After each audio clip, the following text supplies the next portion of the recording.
Hi everyone, Anton here from the Transcrobes project. For more information about the project, please check the site in the description below. This video is part of a set of short introductions into using Transcrobes for learning Chinese. There are many short videos in this playlist, so you can quickly watch just what you need. Transcrobes connects everything about your language learning, automatically bringing the crucial information you need wherever you need it. The Transcrobes pop-up gives you all the information you need to continue reading or watching without breaking flow or enjoyment, and keeps the system up to date with what you know as you learn it. This video is a sort of companion video to the Transcrobes video, so have a look at that either before or after this one to fully understand the pop-ups. As we've already seen, by default when you hover the mouse over a word you'll get a small and instant pop-up. On mobile devices, in most cases you can do a long press and that will get you the mouse over pop-up also. This pop-up gives you 3 or 4 bits of information about the word in context. The first is the part of speech. Is it a noun, a verb, an adjective, etc.? Following that, you get the system's best guess of the English meaning of the word in context. After that, you get the best guess for a synonym, if we can find any, and then you'll finally get the pinyin. The goal of this is to allow you to get what you need as quickly as possible so you can continue reading and not break reading flow. You can turn this off by going into the settings and turning it off if it's bothering you for some reason. All the different reading interfaces have a settings button that allows you to turn this off. If you'd like to see anything else in this pop-up, then drop me a line and I'll see what I can do. Now the main pop-up has a lot of information.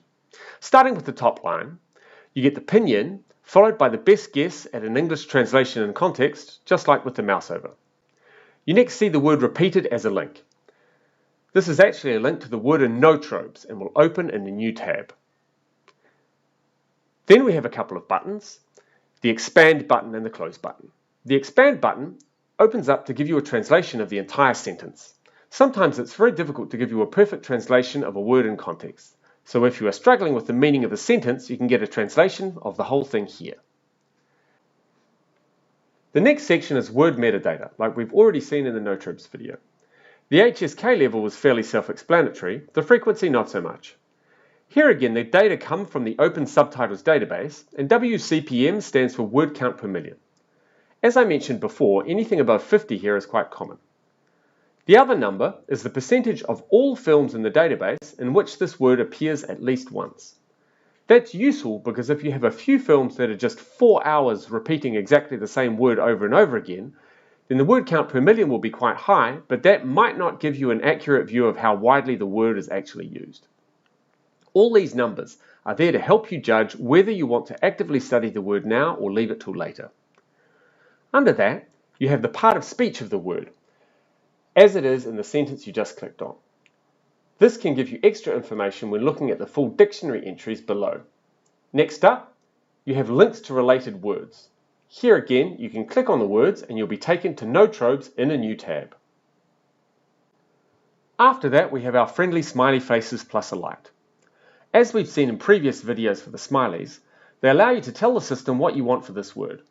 Starting from the right, the tick tells the system that you don't want to get glosses for this word or ever see it in the revision tool.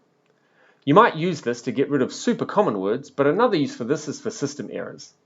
Sometimes the system can make a mistake identifying the words of a sentence and will put together characters that don't actually make a word.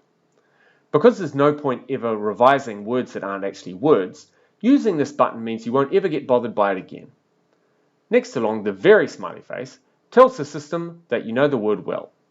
This is similar to the slightly smiley face, but the one you choose controls when you will see the word in the revision tool repeat robes. The very smiley face means the system will give a bonus to the word's score and only show it to you rarely to make sure you remember it. With the slightly smiley face, the system will make sure you see the word more often in the revision tools. There's more info on the documentation site for those who want more detail on these differences. Now those first 3 will all tell the system to stop glossing the word now and in the future. You know it enough so that not glossing is better for your learning. When you click the frowny face, you're telling the system that you don't know the word, so it will continue to get glossed, but you want to actively learn it in the revision tools.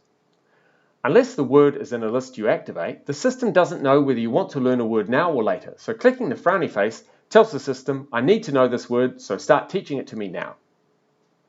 By default, you'll get glosses for every word the system thinks you don't know. But sometimes, You want the system to just show you glosses or not show you glosses without changing the state of the word in the system. The flashlight button lets you change the glossing just for this particular document, just for this reading session. If you come back another time, then you'll need to click that again or the system will default back to what it has. This is the Give Me a Break button, where you can control what happens without updating the system.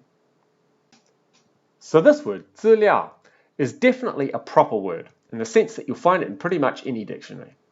There are many other things that some people call words, but others won't, and often it's hard for the system to decide.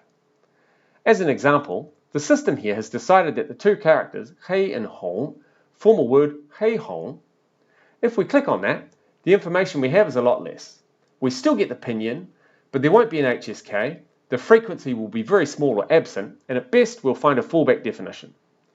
Now while sometimes the system can get a bit confused and there are clearly better ways to segment a sentence, other times it really is debatable. Is hei hong a word? The answer is maybe. Because Transcrobes doesn't exist to win natural language processing competitions or make controversial linguistic choices, but to actually help you read, in these cases we just do the best we can. So following that we have the dictionaries.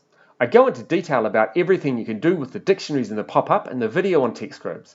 So make sure to have a look at that video also to understand how you can add, remove, or change the order of the dictionary definitions you see in the pop-up.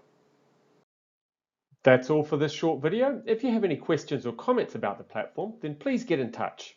Thanks, and see you again soon.